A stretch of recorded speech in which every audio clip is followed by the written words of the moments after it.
नमस्कार। ये एक संयोग ही है कि हमारी पहली कक्षा की पढ़ाई इसी स्कूल के प्रांगण में हुई हो, हमारी पहली कक्षा की पढ़ाई इसी स्कूल के टीचर के नेतृत्व में हुई हो और आज ये हमारा सौभाग्य है कि आज हम इस स्कूल के संस्थापक का इंटरव्यू कर रहे हैं। थोड़ा सा भावुक समय है, समय थोड़ा खुशी होने का भी है। एक बार फिर से नमस्कार। आप देख रहे हैं न्यूज़ नोट और मैं हूँ आपके साथ मोहम्मद तौकीर आलम। आज अमूमन आप देखते होंगे हमारे न्यूज़ के जो इंटरव्यू के कोरेस्पोंडेंट होते थे वो पॉलिटिकल चेहरे होते थे, लेकिन आज हमारे साथ एक ऐसी शख्सियत जुड़ी हुई है जिनके नेतृत्व में ना जाने कितने लोगों ने राजनीति सीखी है, इंजीनियरिंग की है और ना जाने बड़े बड़े किन किन ओहदों पे हैं। आज हमारे साथ मौजूद हैं green kids and children academy के प्रिंसिपल ऑफ एक्सीलेंसी, उसके संस्थापक और इंटेलेक्चुअल स्कॉलर्स ताहिरुल हसन साहब। सबसे पहले आपका बहुत बहुत स्वागत हमारे चैनल में सर। आपका इंटरव्यू के लिए यहाँ आने के लिए, स्कूल के प्रांगण में आने के लिए आपका बहुत बहुत शुक्रिया। और रिपोर्टिंग के मामले में मैंने देखा कि आप बहुत अच्छा कर रहे हैं, बहुत अच्छा टैलेंट आपके अंदर है और इससे हमारे गांव में, समाज में, सोसाइटी में एक पॉजिटिव मैसेज जा रहा है। चलिए, ये हमारी विकास के अंदर लगता है हमें जो मूल सवाल है हमें उन पे आना चाहिए। बैक टू बैक साल आप ऐसे रिजल्ट दे रहे हैं, कैसे संभव हो पाता है? एएमयू का हाल ही में आपने रिजल्ट दिया था, क्या था आंकड़ा, आप उसे बताएंगे और उनका श्रेय आप किसे देना चाहते हैं? सबसे पहले मैं तो उस मालिक का, उस परवरदिगार का शुक्रगुजार हूँ जिसने मुझे इस लायक बनाया कि मैं बच्चों को उम्दा से उम्दा तालीम दे सकूँ। रही बात क्वालिटी एजुकेशन की, इंट्रेंस में बच्चों के पास होने की, तो ये काम मैं 2002 में मेरा स्कूल एस्टेब्लिश हुआ और उस ज़माने में कोई नहीं, बहुत कम लोग जानते थे कि अलीगढ़ में भी बच्चे इंट्रेंस के ज़रिया क्वालिफाई करते हैं और वहाँ एडमिशन लेने में कामयाब होते हैं। हालांकि 2002 से पहले हमारे यहाँ से इस खास करके इस्लामी हाई स्कूल से बच्चे मैट्रिक पास करके अमूमन वहाँ एडमिशन लेते थे, जिसका मार्क्स अच्छा होता था वो एडमिशन लेने में कामयाब हो जाते थे। लेकिन बाद में गैदरिंग इतनी हो गई कि वहाँ मैट्रिक का यानी +2 के लिए इंट्रेंस होना शुरू हुआ। फिर भी उसके बाद मैंने पता लगाया कि हो सकता है कि नीचे का भी इंट्रेंस होता हो, 1 क्लास, 6 क्लास, 9 क्लास। तो पता चला कि 6 क्लास के लिए भी इंट्रेंस वहाँ होता है, 9 क्लास के लिए भी होता है। तो अल्लाह का शुक्र है कि पहला बैच मैंने 2003 में भेजा। उसमें मैं नाम बता देना चाहूँगा, है साहब का लड़का सरवेला, जिसका नाम हफीजुल्लाह है। वहाँ सिर्फ एक लड़के को मैंने भेजा और अल्लाह का शुक्र है कि वो इंटरव्यू में भी और इंट्रेंस में भी क्वालिफाई कर गया और एडमिशन उसका हो गया। फिर उसके बाद मेरा हौसला बढ़ता गया। फिर नेक्स्ट ईयर 4 बच्चे को भेजा। फिर उसके बाद इस तरह से ये सिलसिला चलता रहा और क्वालिटी एजुकेशन से मैंने कभी समझौता नहीं किया। पूरी डेडिकेशन के साथ, पूरे समर्पण के साथ मैंने काम किया। ये मेरा शुरू से वसूल रहा है। जहाँ भी मैंने काम किया पूरा अपने आप को समर्पित कर दिया, डेडिकेट कर दिया और उसका रिज़ल्ट जो है खातिर खा आ रहा है और तब से आता रहा है। फिर उसके बाद हर साल जामिया मिलिया इस्लामिया दिल्ली, एएमयू अलीगढ़ में दोनों जगह बच्चे को अपीयर कराते रहे और हमें खातिर का रिज़ल्ट उसका मिलता रहा, मेहनत का फल मिलता रहा। और लगभग हर साल एएमयू में 8 बच्चे 10 बच्चे इम्तिहान एडमिशन लेने में कामयाब हो जाते हैं। इससे क्या होता है कि लोगों में अवेयरनेस भी आ गया, बेदारी आ गई। पहले मैंने पहल किया था बच्चों को बाहर भेजने का और इसका देखा देखी एक और सब स्कूल वाले भी भेजने लगे और एक तरह से एक माहौल क्रिएट हो गया। एजुकेशनल जो इन्वायरमेंट है वो इलाके में क्रिएट हो गया और इससे हमको बहुत खुशी महसूस हो रही है। चलिए, पूरे देश में नाम बदलने का प्रचलन शुरू है। हमें लगता है अगर आपके स्कूल के नाम के साथ भी एएमयू जैसा नाम जोड़ दिया जाए तो हमें नहीं लगता आपको कोई गुरेज होना चाहिए। आपके स्कूल का सक्सेस रेशियो का अंदाज़ा इस बात से लगाया जा सकता है, हमारे पास तो एक्यूरेट डेटा नहीं है, लेकिन अलग अलग स्कूलों में अपना प्रतिनिधित्व करने वाले, इस एरिया के सर सैयद कहे जाने वाले स्वर्गीय मरहूम डॉक्टर शाहिद अली सर, कभी उनसे बात हुई थी कि अगर आप दोनों एक जैसे संस्था से आ जाए तो एएमयू को और 4 चांद लगाया जा सकता है वहाँ के रिजल्ट में? हाँ, शाहिद साहब मरहूम से मेरी बहुत अच्छी बनती थी, बहुत ही अच्छे माहौल में बातचीत होती थी। एक बार मैंने उनको प्रपोज भी किया था, उनके इंतकाल होने से 2-3 साल पहले पहाड़पुर में मुलाकात हुई थी। तो दोनों आदमी चाय पीने के लिए बैठे और उसमें बातचीत हुई। उनको मैंने प्रपोज किया कि क्या, हालांकि साहिद साहब मुझसे एक क्लास जूनियर थे और वो मेरी बहुत इज्जत करते थे, मैं भी उनकी बहुत इज्जत करता था। तो मैंने कई बार उनको कहा कि दोनों मिल करके या तो आप मेरे यहाँ जाएं, आप जो मिल करके एक ऐसा इदारा कायम हो जाए जिससे कि कम से कम मैट्रिक तक के बच्चे को बाहर नहीं जाना पड़े। मैं मैट्रिक तक बच्चे यहीं पढ़ें, यहीं आला तालीम हासिल करें, क्वालिटी एजुकेशन हासिल करें और फिर मैट्रिक के बाद पढ़ने वाले बच्चों के लिए बहुत सारे स्कूल्स हैं, बहुत सारे एजुकेशनल इंस्टीट्यूट्स हैं, वहाँ जाएँ। क्योंकि बच्चे जो सारे गार्जियन कंपिटेंट नहीं है, सक्षम नहीं है कि सारे गार्जियन बच्चों को बाहर भेजें। तो इसलिए बुनियादी तालीम, मिडिल लेवल का एजुकेशन, मैट्रिक लेवल का एजुकेशन अपने इलाके में अगर हो जाता है, जो कि अभी तक बहुत अफसोस की बात है, जो कि अब तक नहीं है। ज़्यादा से ज़्यादा 8 क्लास तक अपने इलाके में अभी चल रहा है, जो क्वालिटी एजुकेशन की बात है। तो उसको प्रपोज किया, तो उसके बाद कहा ठीक है, वो उन्होंने भी पॉजिटिवली जवाब दिया। उसके बाद जो है सो तो थोड़ा सा हम भी सुस्त हो गए, वो भी सुस्त हो गए, बात आगे नहीं बढ़ी। लेकिन अनटाइमली उनका डेथ हो गया और अगर वो हयात से होते तो इंशाल्लाह बहुत ये काम हम लोग आगे बढ़ाते।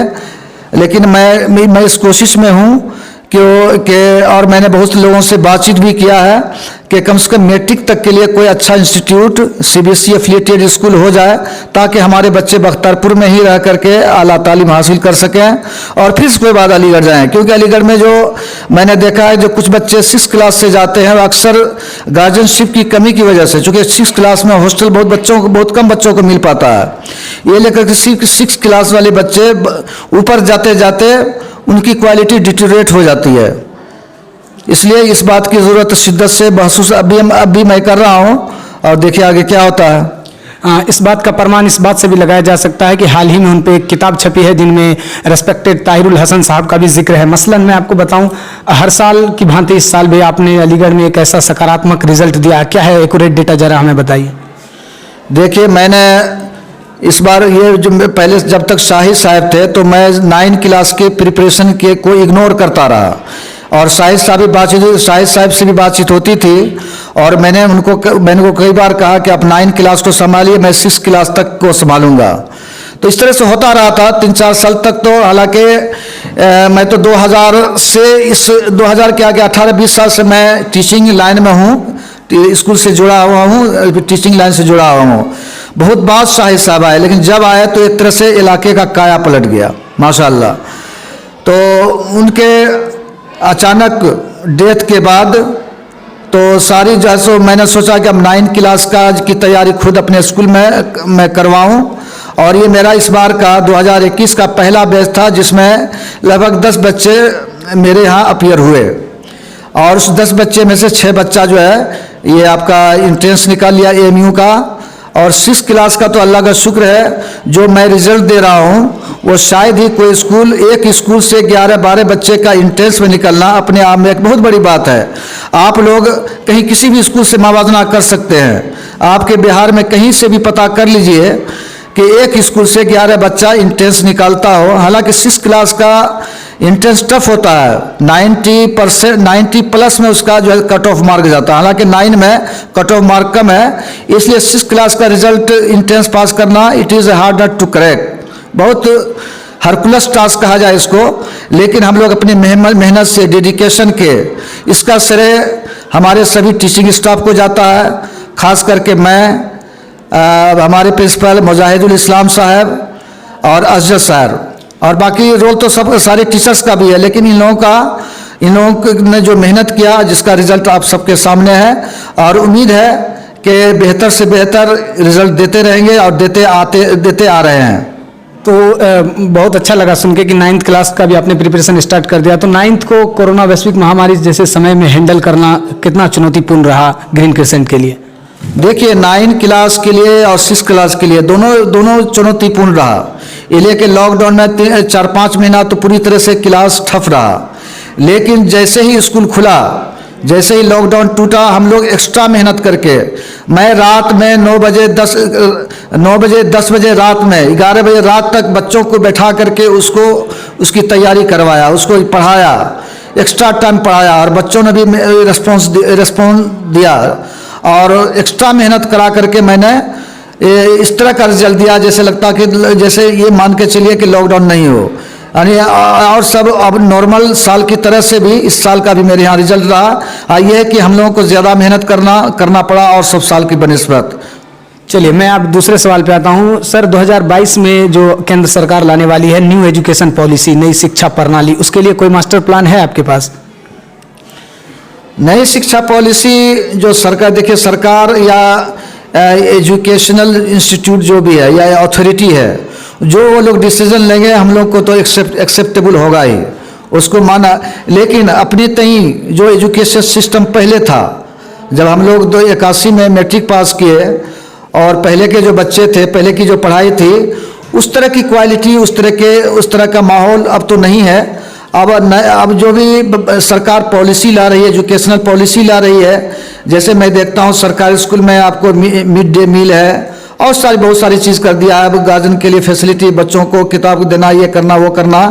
लेकिन मैं तो महसूस कर रहा हूँ, मैं देख भी रहा हूँ, ज़मीन पर भी नज़र बात आ रही है कि पोजीशन जो है पढ़ाई के मामले में कोई खास इम्प्रूवमेंट, खास करके गवर्नमेंट स्कूल में मैं नहीं देख रहा हूँ। इसके लिए रिस्पॉन्सिबल ये एजुकेशन पॉलिसी को ही मैं जिम्मेदार ज़्यादा तक ठहराना चाहता हूँ। लेकिन टीचिंग स्टाफ जो होते हैं, टीचर्स जो होते हैं, उनको पढ़ाने से ज़्यादा उनको एक्स्ट्रा वर्क, एडिशनल उनको इतना दे दिया जाता है कि वो सही से टीच नहीं कर पाते हैं। और बहुत सारी बातें मैं क्रिटिसाइज़ नहीं कर रहा हूँ, जो बात हकीकत है वो मैं बयान कर रहा हूँ। ये बात, हाँ चलिए, पॉलिसीज मसलन बन चुकी है, बस उन्हें एप्लीकेबल करना जरूरी है। तो अगर पहली ही पॉलिसी पे हम नज़र डालें, एक 5+3+3+4 के फॉर्मेट में पढ़ाई होनी है, तो पहले 5 कक्षा तक की पढ़ाई जो होगी वो स्थानीय भाषा, क्षेत्रीय भाषा में होगी, ऐसा सरकार कह रही है।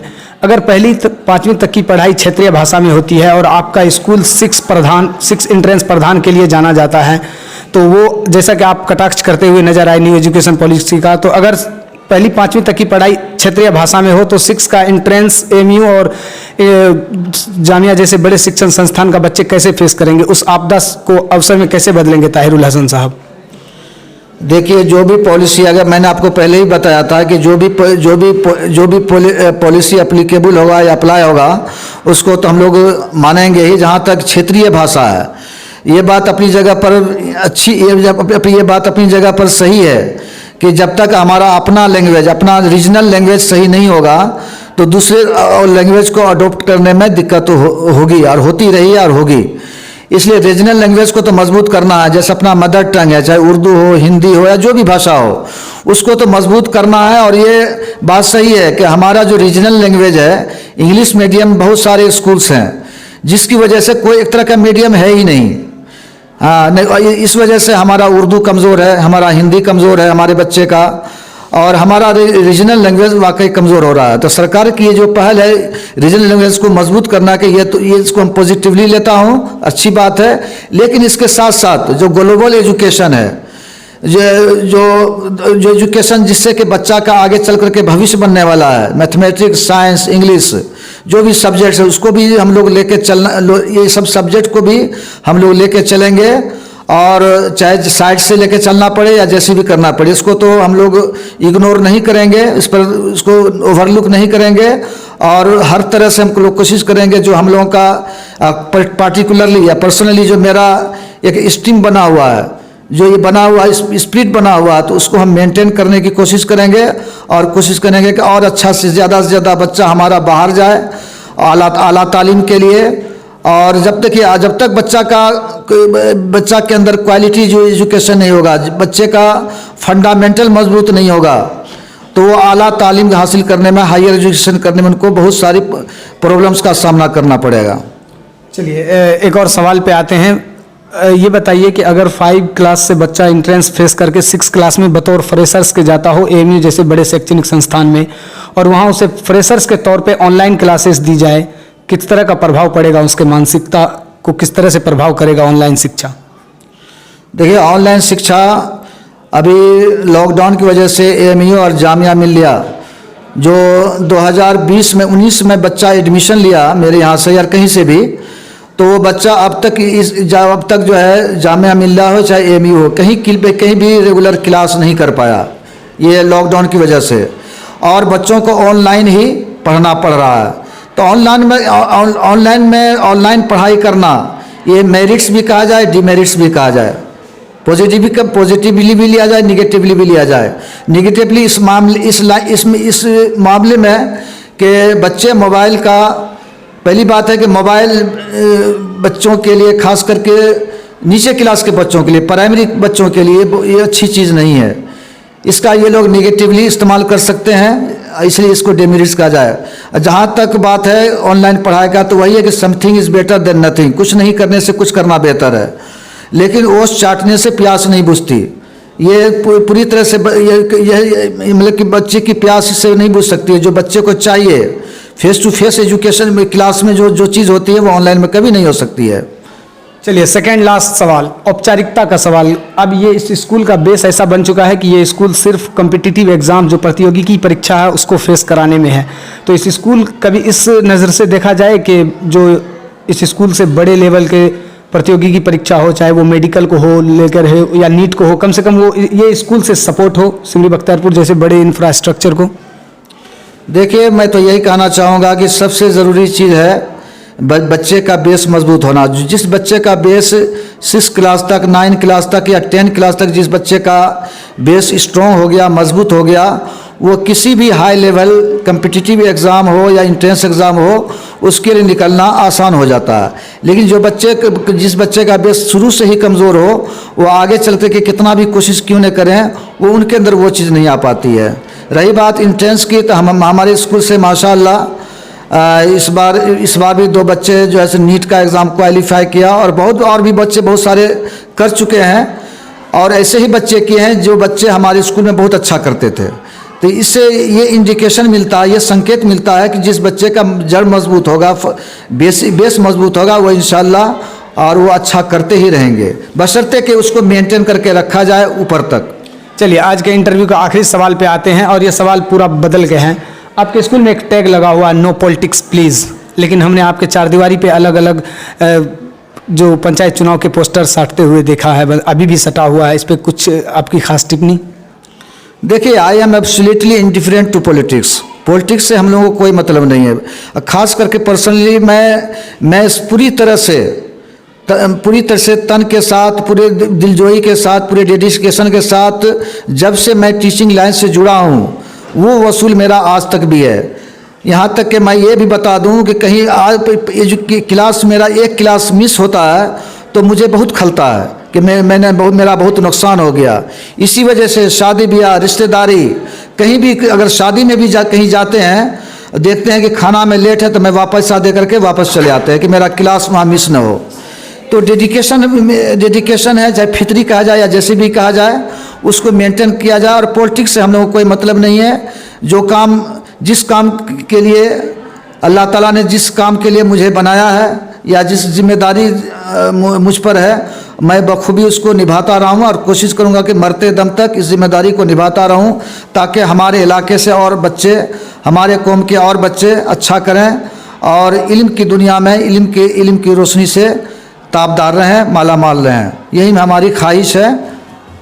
बहुत बहुत शुक्रिया हमारे साथ बातचीत करने के लिए। यही थे principle of excellency green kids and children academy के संस्थापक, जिन्होंने एक के बाद एक सवालों को, क्योंकि ये अच्छे क्रिकेटर भी हैं, तो एक के बाद एक सवालों को डिफेंस किया, ना किसी सवाल को डक किया, ना किसी सवाल को बैक बाउंस किया। सारे सवालों का जवाब एक के बाद एक समूचे व्यवस्था में सिस्टमेटिक वे में दिया, और उन्होंने बताया कि सिमरी बख्तियारपुर की शिक्षा प्रणाली अभी जो है वो लचर है, लेकिन इसकी इस तरह की कोशिश है कि उस लचर को दूर किया जाए और ऐसी आवाज़ उठाई जाए जो सिमरी बख्तियारपुर ही नहीं, बड़े जैसे शैक्षणिक संस्थान जामिया या AMU में इनका नाम रोशन हो। बहुत बहुत शुक्रिया हमारे साथ बातचीत करने के लिए। आप देख रहे थे न्यूज़ नोट, मैं हूँ आपके साथ मोहम्मद तौकीर आलम।